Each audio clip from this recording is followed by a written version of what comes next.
Christ revient. Il dit sa vérité. Lettre 5. Alors que j'avais dit tout ce qui précède et que je continue à dicter le reste de la lettre, ma porte-parole a commencé à mettre en doute l'impact probable de cette lettre sur le public, parce qu'elle lui semblait trop pragmatique pour attirer les gens qui ont l'habitude d'imaginer qu'un pouvoir ou un être magnifique ou totalement autre a donné naissance à l'univers. En vérité, j'ai fait de gros efforts pour décrire l'immensité de la puissance dont sont issues toutes choses.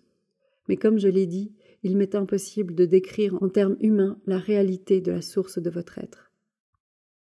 Les âmes spirituellement évoluées, qui ont été légèrement imprégnées de conscience divine, rapportent que l'expérience est extraordinairement belle, glorieuse et tout à fait inoubliable.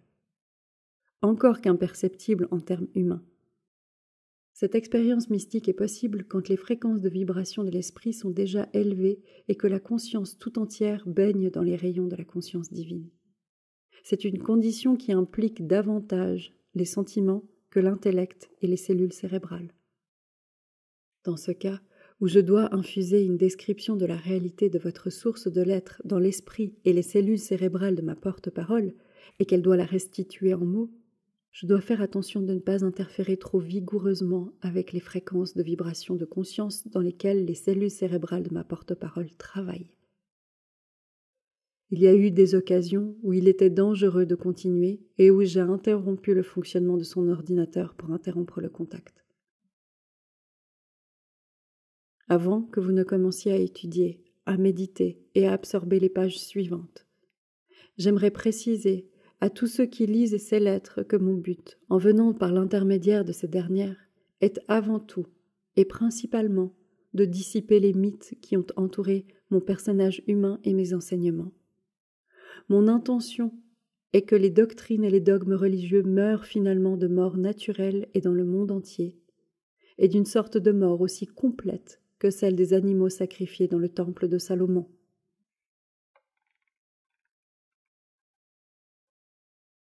Deuxièmement, je viens aussi pour aider les églises à abandonner leur notion archaïque de Dieu et du péché. Aucun véritable progrès spirituel n'est possible tant que n'est pas atteint l'aube de la prise de conscience claire que chaque personne est responsable de la voie qu'elle développe dans sa vie. Troisièmement, je viens pour vous enlever de l'esprit l'image d'un Dieu tout-puissant, de magnificence, de splendeur et de pouvoir actif illimité, qui récompense les vertueux et punit les méchants. Ces croyances, bien que consolatrices, sont complètement fausses. Quatrièmement, je vous explique la vérité de l'être pour que vous chassiez finalement le vieux concept de Dieu assis sur un trône, quelque part dans le ciel, dont il est dit qu'il a créé le monde et tout ce qui s'y trouve dans un temps relativement court.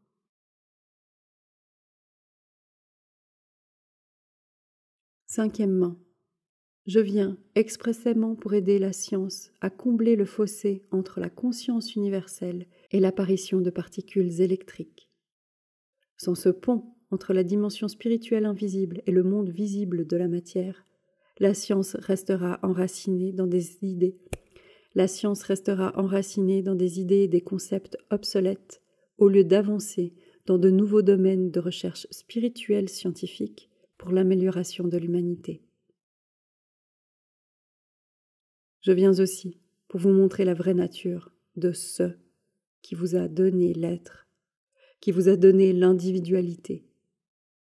Car sans cette connaissance qui vous révélera la nature de votre être double, bien que complètement interrelié, esprit et corps, vous aussi resterez enraciné au même niveau de conscience qu'en ce moment.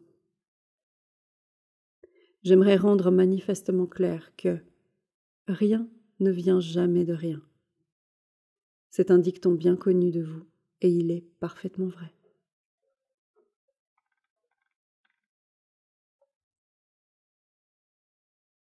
Cependant, il y a un fondement de l'être éternel, infini et constant, et c'est cela que je vais vous révéler.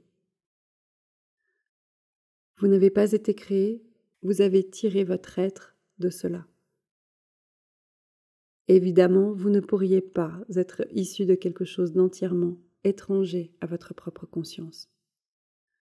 Je demande à ma porte-parole de choisir quelques exemples communs, compréhensibles. On ne peut pas sortir une garniture de tarte d'un pot de mélasse et découvrir qu'il s'agit de viande hachée. On ne peut pas presser une orange et faire de la bière au gingembre avec le jus. On ne peut pas gonfler d'air un ballon, le retourner et découvrir qu'il en sort de la gelée. Tous les exemples ci-dessus, choisis par ma porte-parole, sont des exemples de logique.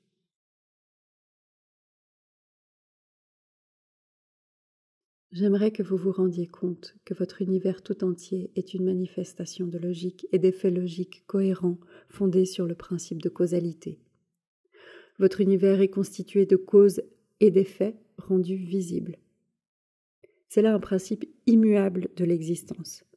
S'il y a des cas de déviation comme des expériences paranormales ou des guérisons instantanées, la personne moyenne poussera des exclamations de stupéfaction et la science refusera de croire une telle chose possible. Au fur et à mesure que mon explication s'approfondira, vous comprendrez finalement comment de telles déviations ont lieu, logiquement et efficacement. Autrement dit, ces déviations se produisent selon les lois spirituelles naturelles et servent toujours un but nécessaire. Il n'y a nulle part la moindre anomalie dans la création, même dans la fourmi ou le moustique, à moins que l'esprit d'une entité soit défectueux de naissance ou ait été endommagé. C'est donc clair, vous vivez et fonctionnez dans un univers physique qui manifeste le degré le plus élevé d'intelligence et d'activité téléologique dans la création de la matière elle-même, dans les corps physiques de toutes les entités individuelles, des plantes aux êtres humains. Malheureusement, ce degré élevé d'intelligence et de sollicitude orienté vers son but n'est que minimal dans la conscience manifestée par les entités créées des plantes aux êtres humains. En d'autres termes, les corps dans lesquels vous dirigez votre vie, dans lesquels vous pensez, vous ressentez et faites ce qui vous vient à l'esprit, manifestent dans leurs organes physiques et leurs parties fonctionnelles un degré d'intelligence et de finalité aimante bien plus élevé que ne le fait votre conscience humaine. Les intérêts humains se tournent pour la plupart vers les problèmes de survie personnelle quotidienne et vers la jouissance de plaisir et de satisfaction émotionnelle physique. Pour atteindre ces buts, la majorité des gens n'utilisent que des produits fabriqués avec de la matière. Même l'esprit scientifique ne peut complètement découvrir les secrets cachés de l'existence terrestre, et malgré tout leur talent, les scientifiques s'embourbent dans les aléas de l'existence tout autant que les hommes qui n'ont aucune instruction. Par conséquent, la conclusion logique de ce à partir de quoi vous tirez votre être physique est quelque chose d'immense, non seulement par la taille, mais une immensité en force de volonté, la volonté de créativité et d'expression de soi. Visualisez un instant la taille de l'univers matériel, le soleil et sa chaleur, la Lune, la planète Terre et le système solaire, les galaxies d'étoiles, et le fait que tout ce matériel visible est totalement interdépendant. Et de plus, dépendant du mouvement des corps planétaires et des lois universelles de fonctionnement et de mouvement perpétuel. Cet univers fantastique a ses origines dans et est tiré de la base de votre être. Et l'intégralité de l'énergie force de vie de l'univers est tirée de la même base de l'être.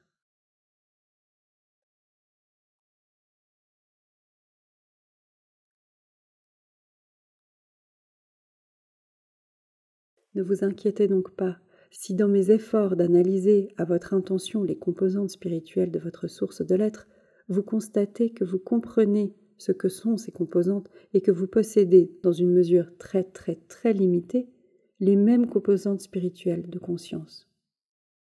vous tirez tout ce que vous êtes spirituellement, mentalement, émotionnellement, physiquement de votre source de l'être.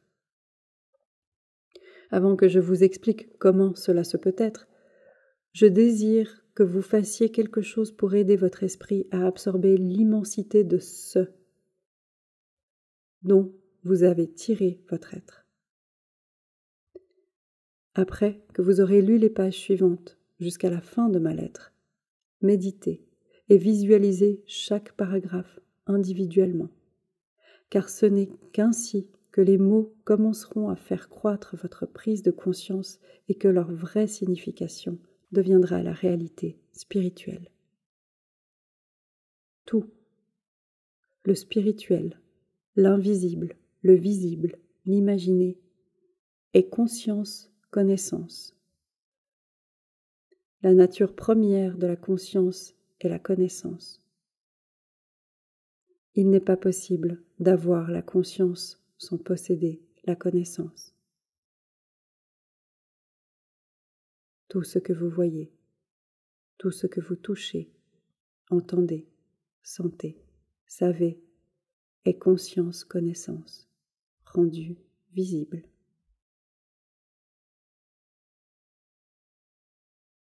Il n'est rien dans l'univers qui ne soit pas de la conscience rendue visible.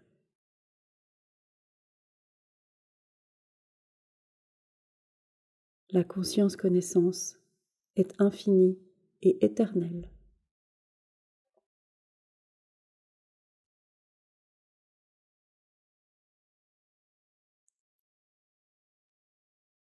Il y a 2 dimensions de conscience. Tant sur votre plan terrestre d'existence, le plan de la matière lourde, la forme solide, qu'au-delà.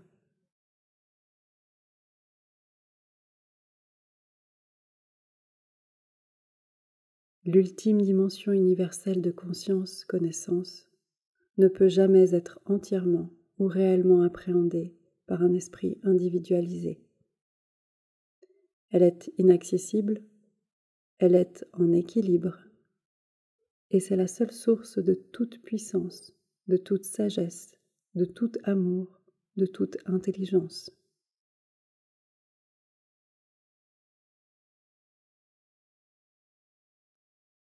La dimension universelle de la conscience-connaissance en équilibre est un état de silence et d'immobilité dont sont issus le son, la couleur, la forme individualisée et toute la créativité visible dans l'univers visible.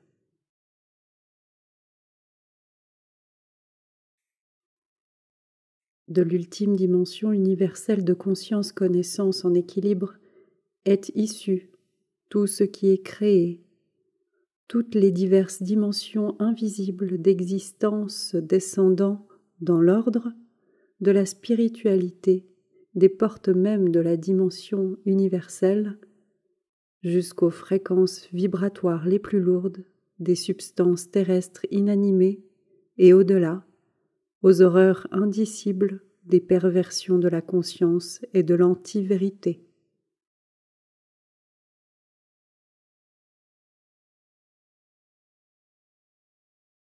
Cette ultime dimension universelle de conscience-connaissance est non seulement dans l'espace, elle est tout l'espace. Elle est partout, indétectable. Pour ceux qui pensent en termes d'atomes, on peut dire qu'elle est l'espace dans l'atome. C'est pourquoi elle est, en silence et en équilibre, dans l'espace de tous les éléments et de la matière.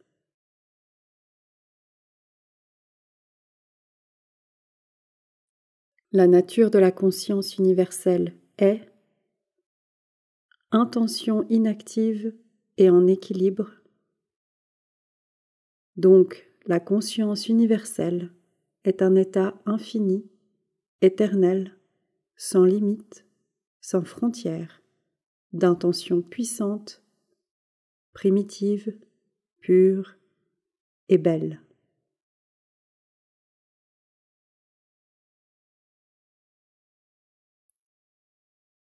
Cette intention est d'exprimer sa nature.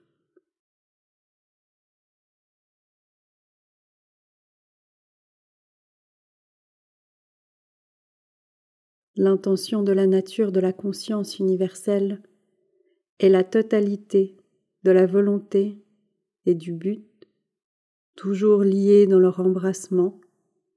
La volonté universelle est jaillir et créer. Le but universel est donner une forme individuelle à la création et en faire l'expérience.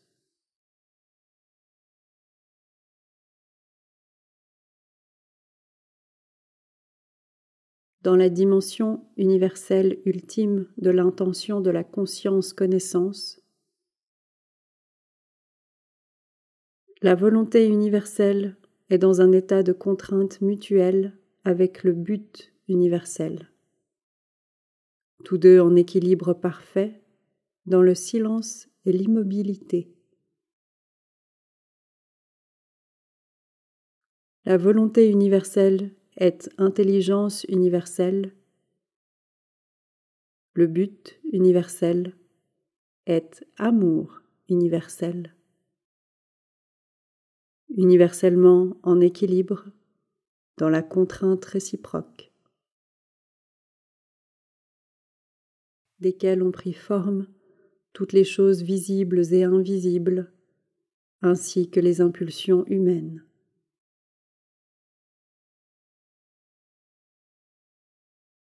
Si vous pouviez recevoir la plénitude de la réalité universelle en vous, vous seriez désintégré par sa puissance explosive et dissous dans la conscience-connaissance sans forme.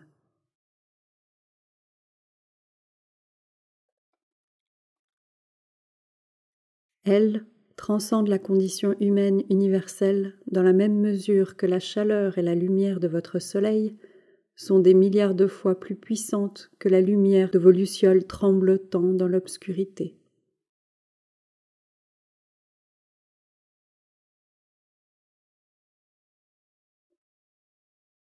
Quand j'étais sur terre, je faisais une distinction entre votre Père dans les cieux et votre Père en vous. Quand je parlais de votre Père dans les cieux, j'entendais l'intelligence universelle. Du fait de l'attitude des Juifs vis-à-vis des femmes, je me référais seulement à cet aspect de la conscience universelle. Maintenant, à vous qui êtes si conscients de l'égalité des sexes, je parle de la conscience père-mère en équilibre dans la conscience-connaissance universelle, où la conscience père est intelligence universelle, la conscience mère est amour universel. L'instrument de l'énergie créatrice de la conscience père, l'électricité, est en état de contrainte mutuelle d'équilibre avec l'instrument de l'énergie créatrice de la conscience mère, le magnétisme. Étant donné que l'électromagnétisme, les instruments père-mère, est en équilibre dans la conscience universelle, il ne sera jamais détecté dans l'espace par des scientifiques, quelle que soit la manière dont ils peuvent explorer l'espace. L'impulsion volonté de la conscience père est activité intelligence en équilibre avec l'impulsion but de la conscience mère, nourriture pour la survie.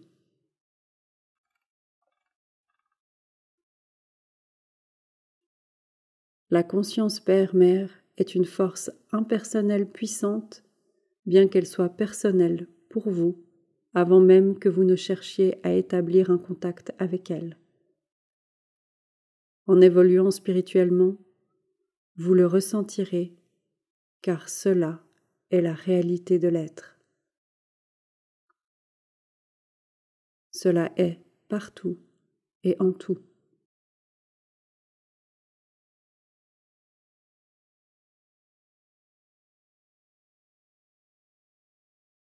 La conscience père est l'amour intelligent qui donne de l'énergie intelligente et de l'élan au monde des formes complexes, exprimées physiquement sous forme d'électricité. Le but mère est l'intelligence aimante qui donne un but et l'impulsion pour leur survie aux formes complexes individualisées, exprimées sous forme de magnétisme, attirance et rejet.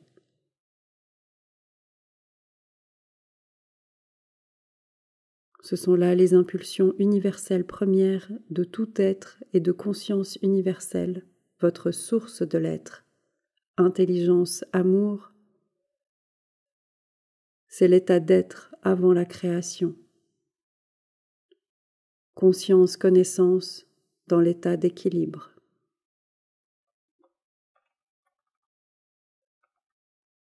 J'aimerais que vous entriez de nouveau dans un état intérieur d'équilibre conscient, où toute pensée se calme et où votre esprit réside dans le silence.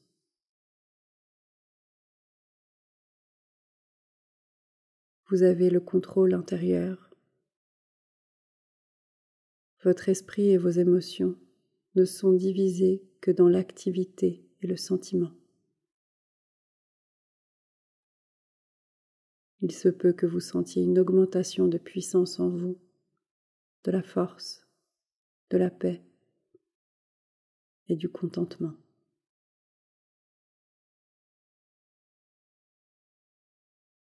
Cela est exprimé en vous dans la forme individuelle est l'état d'être, d'où est issue la création.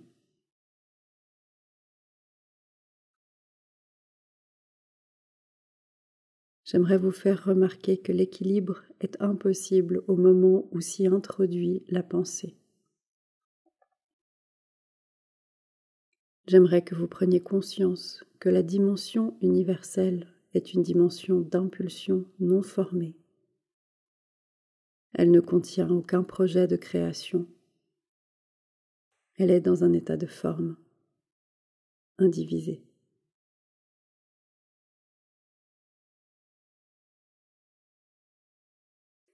L'équilibre, la contrainte entre impulsions opposées pour s'éloigner et rester attaché, crée une spirale infinie d'énergie autonome. L'énergie autonome de la contrainte mutuelle est tout simplement inimaginable pour l'individualité.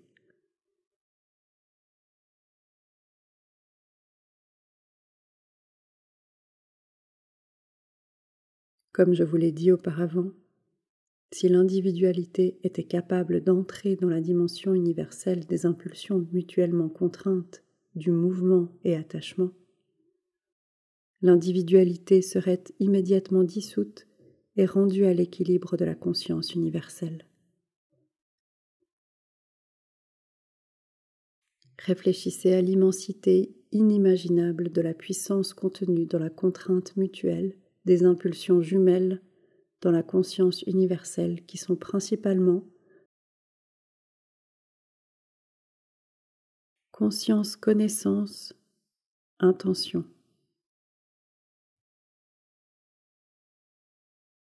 Volonté face à but, intelligence, amour, combiné en amour intelligent et intelligence aimante.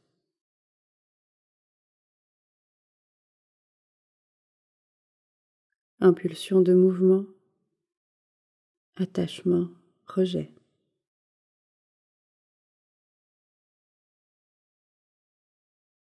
Électricité, en équilibre, magnétisme.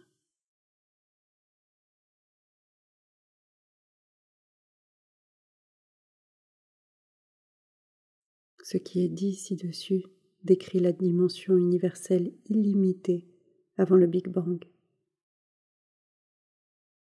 Vous savez maintenant que le processus créateur Père-Mère et les outils de création physique sont tous dans un état d'équilibre dans la dimension universelle.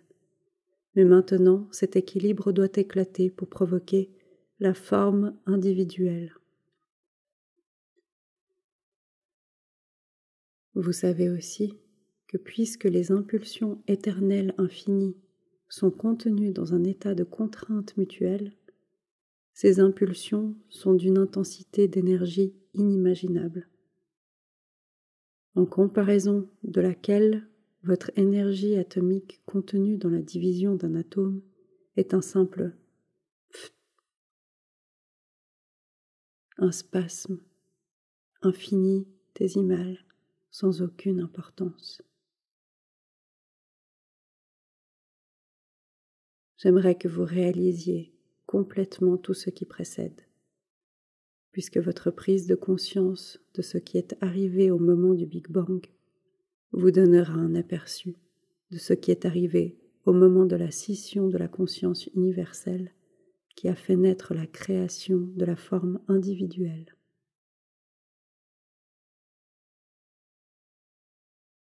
La conscience universelle s'est divisée, la volonté est le but,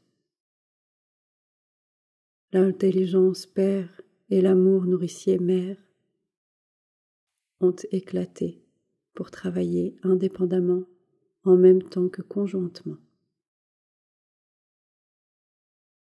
Leurs instruments respectifs étaient l'électricité et le magnétisme.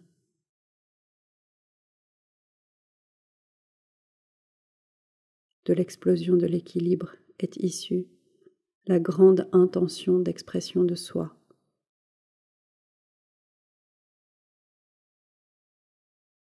La conscience universelle d'être est devenue l'impulsion de la conscience du je individualisé qui exige l'expression de soi.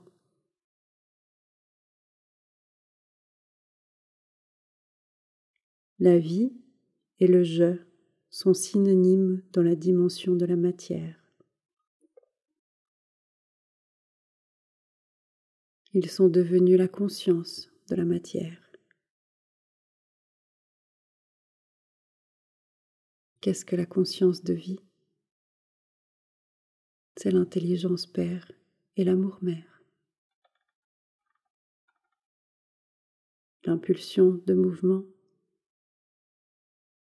et l'impulsion de but, nourriture, survie. Vue comme l'électricité et vue comme le magnétisme. Et tout cela dans la matière.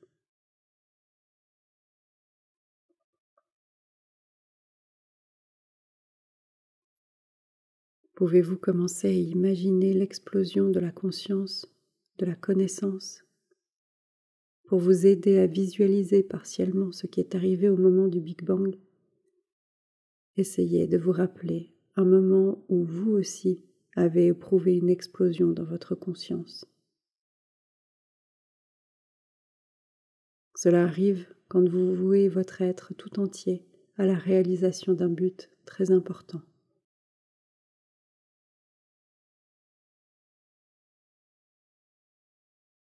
Vous êtes sur le point de vous engager dans l'exécution de vos plans, dans un état d'attente enthousiaste, et une circonstance banale ou une personne insensible vous empêche de réaliser les buts les plus chers à votre cœur. Comment vous sentiriez-vous?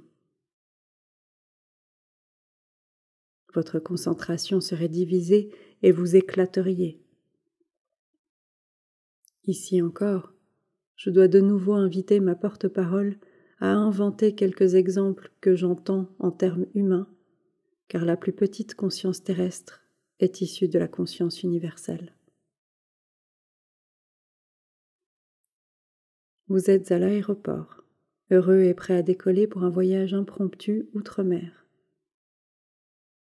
En arrivant à l'enregistrement de votre compagnie de vol, vous découvrez qu'il n'y a ni document, ni billet et aucune réservation de vol ni d'hôtel à votre nom, malgré que vous ayez déjà payé par carte de crédit. Que ressentez-vous? Habillé de vêtements très coûteux, Vous êtes en train de dîner avec d'importants clients sur le point de conclure un énorme contrat qui vaut des millions. Le serveur vous lâche un plat bouillant sur la tête. Que ressentez-vous? Vous faites des achats et en retournant au parking, vous voyez que les roues et les portières de votre voiture ont été enlevées, en plein jour. Que ressentez-vous?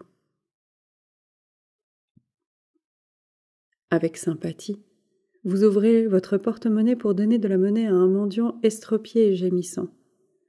Quand l'homme se redresse, vous arrache violemment votre porte-monnaie et part en courant comme un athlète. Que ressentez-vous?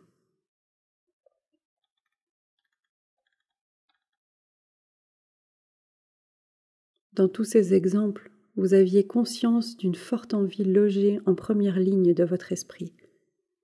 Votre mental était envahi par le projet de démarrer, de faire quelque chose dans un certain but, pacifiquement. Votre intention s'était liée à votre but, donc en équilibre. Mais notez que votre tension monte dans l'attente de vous rapprocher du but. Plus grande est la tension, plus grande est l'explosion. En fait, vous étiez dans le même état que la conscience-connaissance universelle et l'intention. L'intelligence père en équilibre avec le but mère, pour manifester, formellement, le projet que vous aviez l'intention de réaliser. Après votre explosion, vous pouvez imaginer le chaos mental-émotionnel qui s'ensuivrait, votre incapacité de penser clairement, les pensées qui vous viendraient l'une après l'autre, exigeant d'être exprimées sans qu'aucune d'elles ne soit sensée ou logique.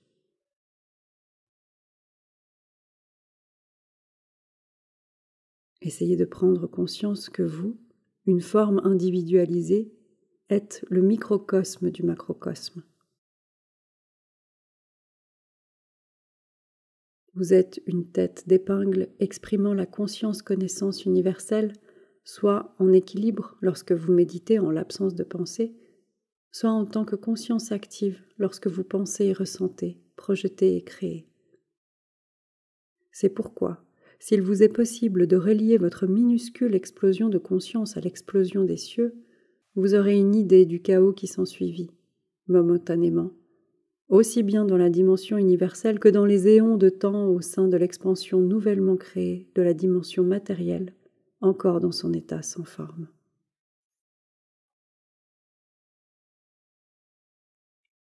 Par conséquent, vous serez nombreux à devoir réorganiser de fond en comble votre pensée en ce qui concerne la création. Elle a commencé dans les conditions de chaos total. Les impulsions universelles se sont scindées. Il n'existait aucun plan pour diriger ou contrôler les débuts de l'individualité. Les impulsions étaient encore sans forme consciente ni direction. C'étaient des impulsions naturelles d'accomplir certaines fonctions impulsives distinctes en conscience, mais elles n'étaient pas dirigées intelligemment vers un mouvement ou un attachement spécifique par une force directrice supérieure. Elles existaient seules.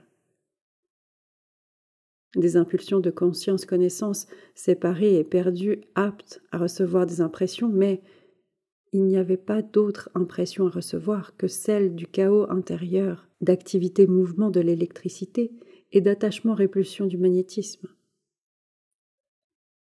Et ce chaos de la conscience s'est manifesté dans la création comme un chaos de particules. Dans cette expansion du chaos de particules électriques, cependant, existait la conscience dominante du « je ». Quel que fût le chaos, le « je » s'imposa dans l'intention père de jaillir, de maîtriser, de créer. Le « je » prit sa forme initiale dans une charge positive d'énergie électrique. Celle-ci devint la force « je » dominante sous forme de proton avec son satellite de charge électrique négative, sur quoi le but mère d'attraction fut activé sous forme d'une charge électrique positive rencontrant une charge électrique négative.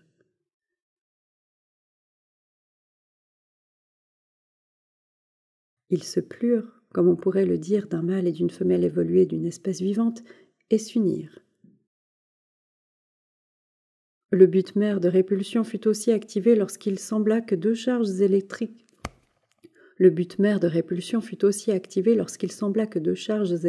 positives ou deux charges électriques négatives allaient se rencontrer et réagir négativement. Elle intervint et les sépara, exactement comme sa contrepartie, une mère évoluée, séparerait deux brutes turbulentes et agitées sur le point de se lancer dans une bagarre. Ce fut là la seule forme de conscience consciente dans le chaos pendant très longtemps, puisque le temps n'a aucune importance dans le règne de la matière. Le temps ne devient important qu'en cas de heurt de la connaissance consciente entre des charges électriques résultant en attraction ou en répulsion, lorsqu'a lieu une progression d'adjacence et d'événements et lorsque les buts doivent être atteints. Autrement, le temps est insignifiant.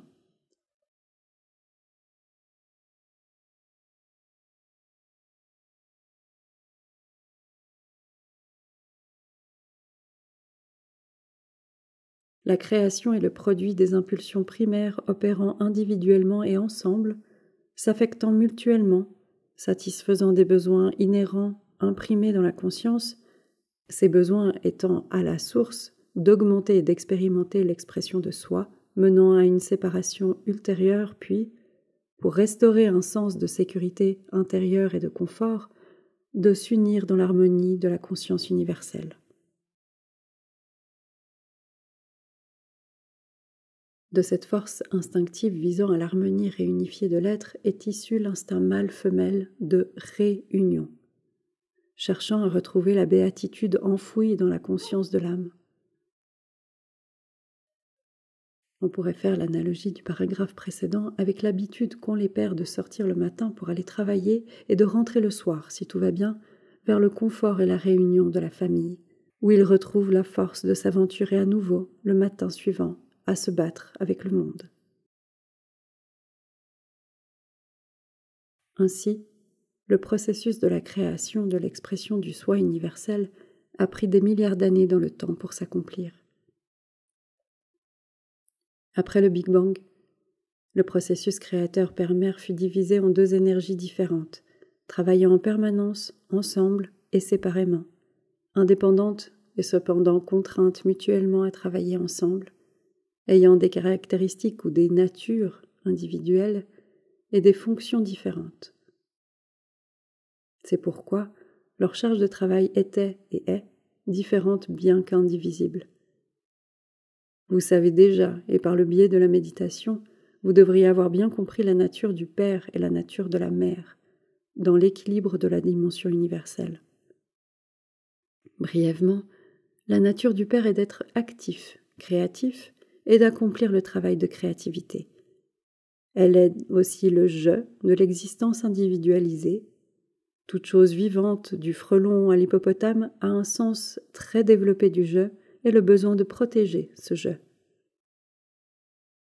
La nature de la mère est de donner forme au plan de la conscience électrique initiée par l'intelligence père en reliant entre elles les particules électriques.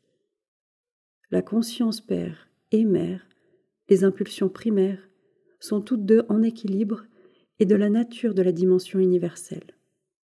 Et en conséquence, lorsqu'elles créent la forme individuelle, elles accomplissent le travail de la nature et de la dimension universelle, qui est croissance, fourniture de nourriture, nutrition, guérison, protection, satisfaction des besoins, dans un système cohérent de lois et d'ordre, survie.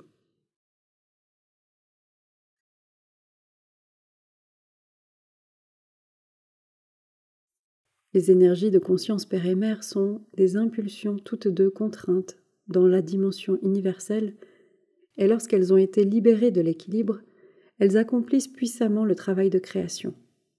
En outre, considérez l'importance de leur travail dans la création, dans le monde entier. Les impulsions père-mère inspirent tout niveau de création depuis la formation des éléments, la molécule et la cellule vivante, jusqu'au superbe mammouth.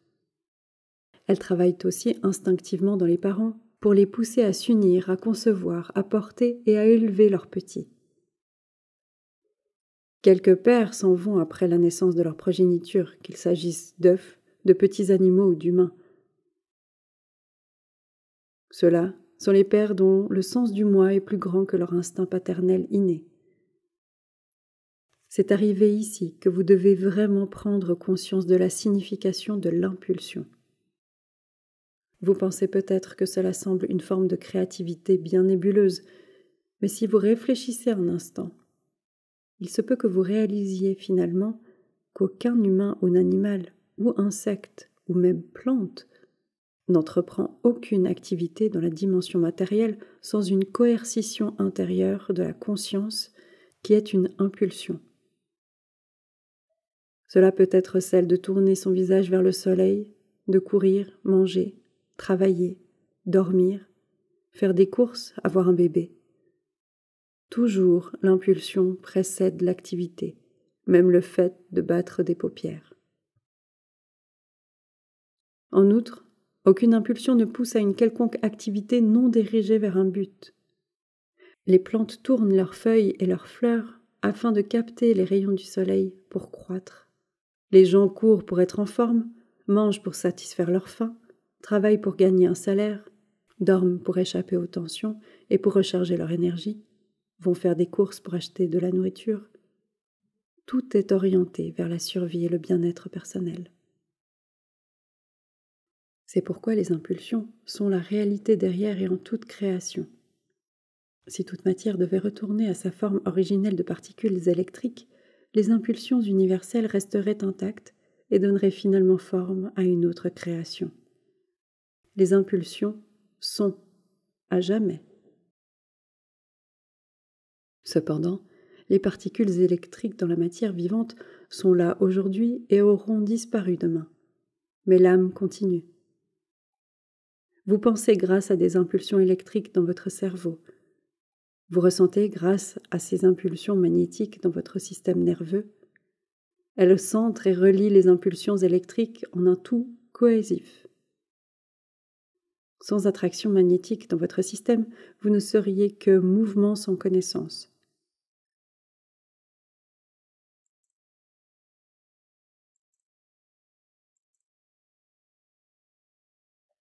Maintenant est venu le moment de vous ramener à mes expériences du désert que je vous ai décrites dans la lettre 1.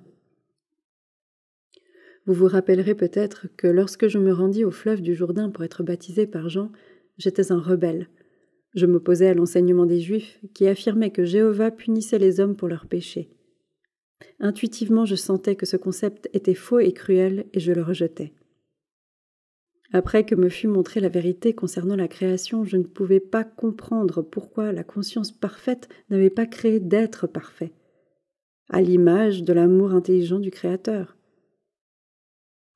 J'ai demandé au Créateur et à la conscience universelle pourquoi l'humanité endurait tant de maux et de souffrances. Il m'a alors montré très clairement que tous les problèmes que vivaient les gens naissaient du point central du moi. La science l'appelle maintenant l'ego. Il se manifestait dans la personnalité comme un besoin coercitif de défendre le moi contre la critique ou l'attaque physique, émotionnelle. Et un besoin coercitif semblable d'écarter d'autres personnes pour arriver premier dans la course de la vie.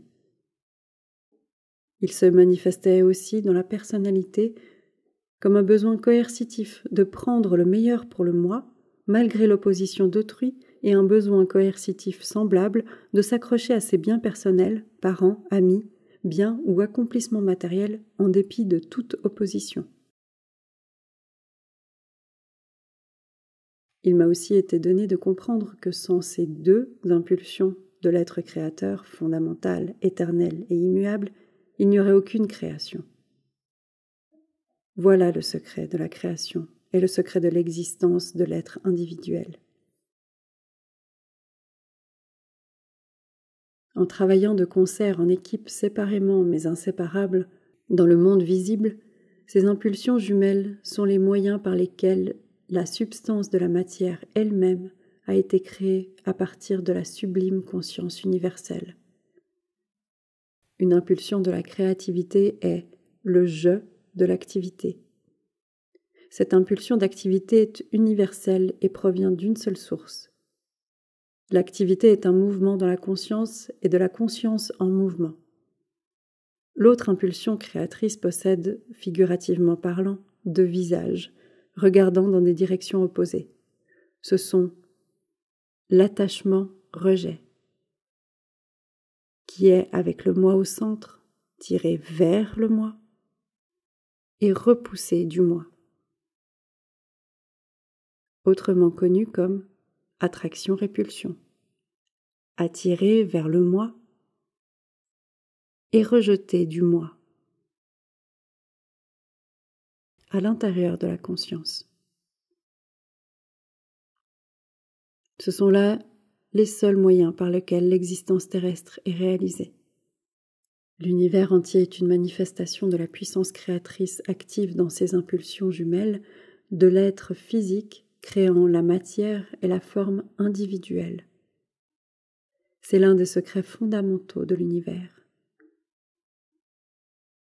J'ai vu que le noyau de la personnalité, ou de l'ego, comme on l'appelle aujourd'hui, avait été créé pour être le gardien de la personnalité. Et il était irrésistiblement empreint de l'impulsion magnétique pour assurer intimité et survie, pour la protection du « je » individuel. Cela a été accompli en utilisant les deux faces de la même impulsion de l'être, l'attachement, le rejet, afin d'assurer l'individualité. Le côté attachement traîne, puise, attire, exige, tire, achète, s'agrippe, saisit, s'accroche aux gens et aux biens qu'il recherche. Cette impulsion crée une illusion de sécurité dans l'appartenance à un groupe et dans la possession de biens. C'est l'instrument de la conscience mère, inspirant la construction de familles, de communautés et de nations. Il peut être productif de beauté, de joie, d'harmonie et d'amour. Il peut aussi ruiner des vies et détruire des communautés quand il est dirigé par l'ego.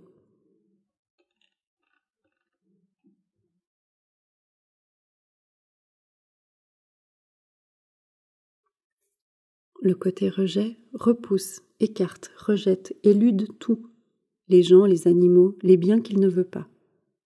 Ainsi, l'impulsion de rejet crée une illusion d'intimité et de sécurité. C'est l'impulsion qui porte à des litiges dans les familles, les relations, les communautés et les nations. Elle est censée sauver des vies, assurant la protection et l'intimité, mais elle est une force destructrice quand elle est poussée par l'ego.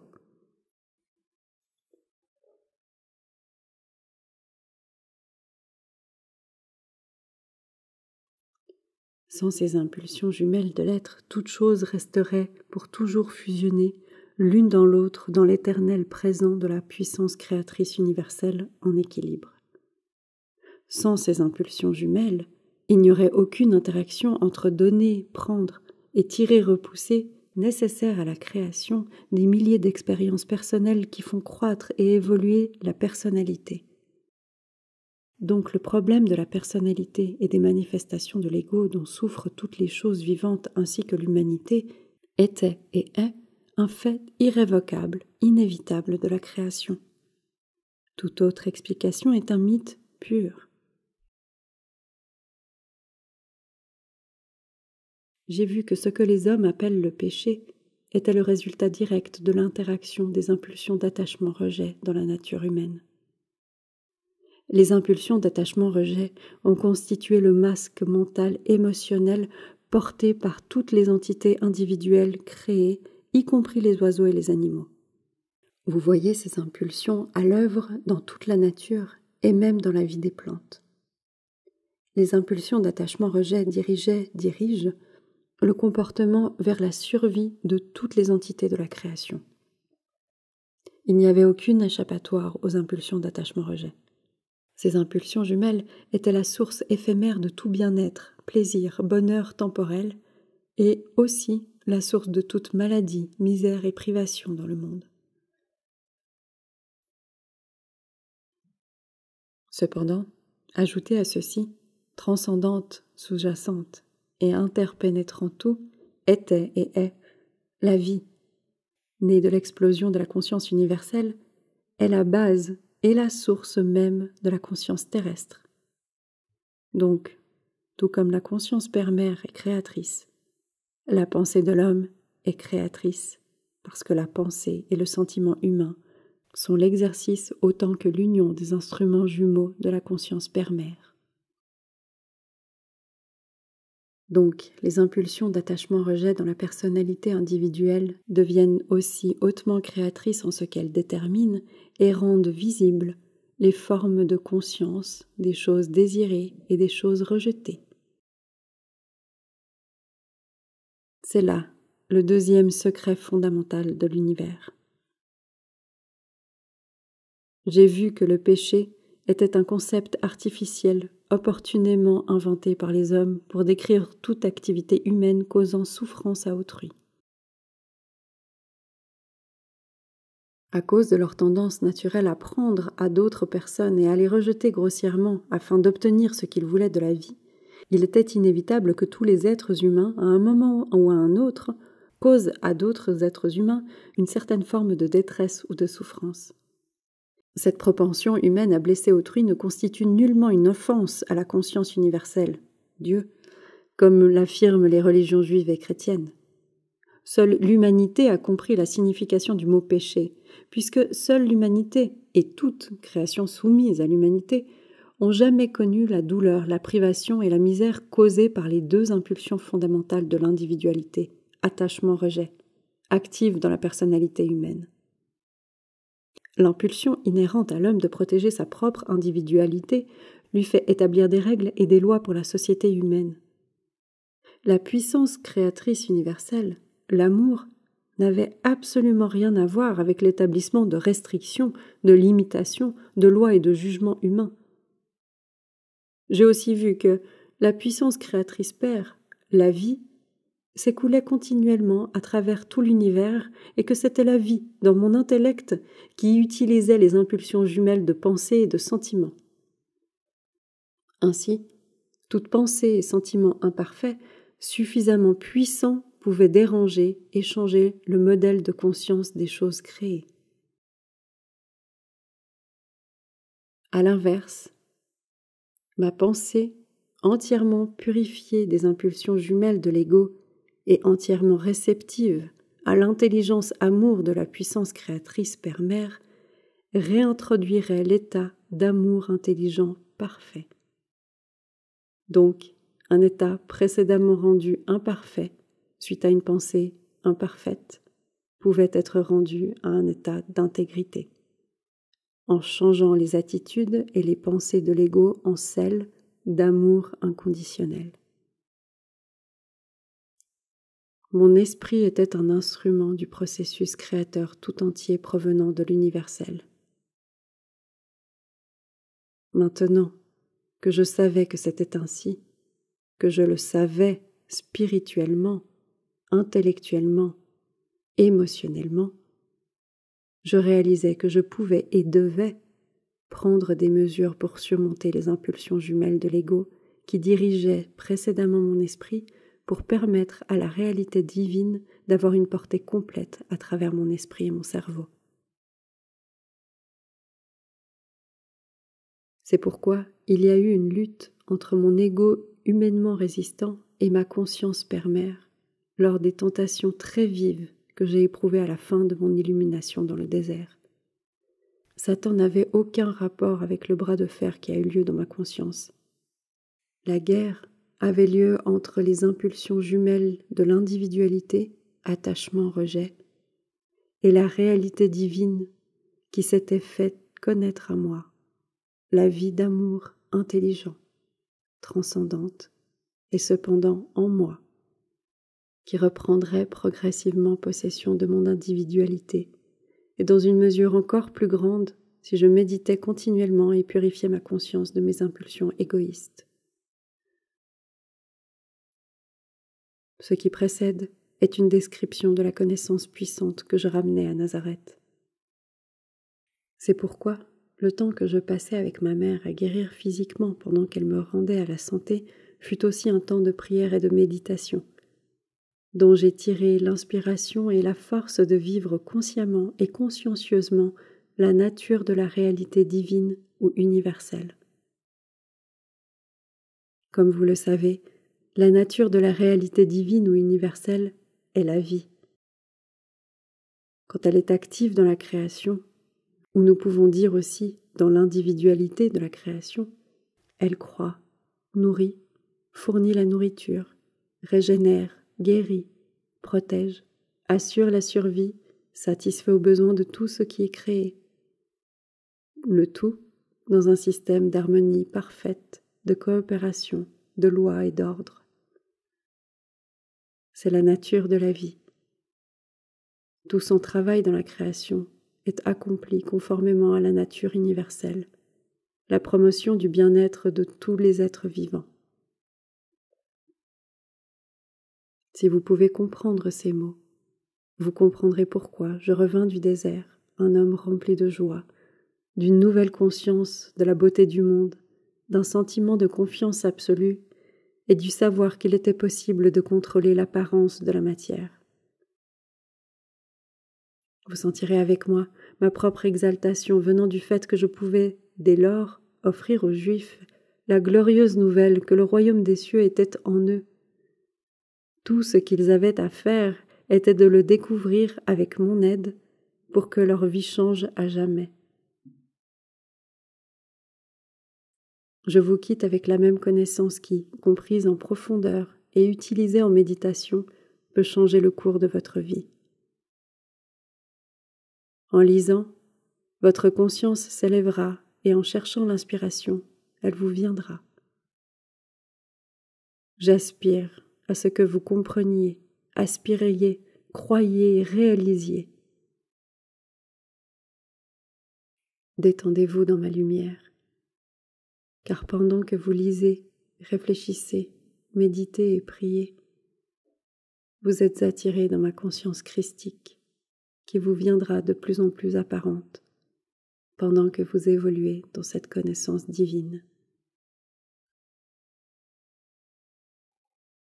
Que mon amour et ma foi en votre sagesse croissante vous enveloppent.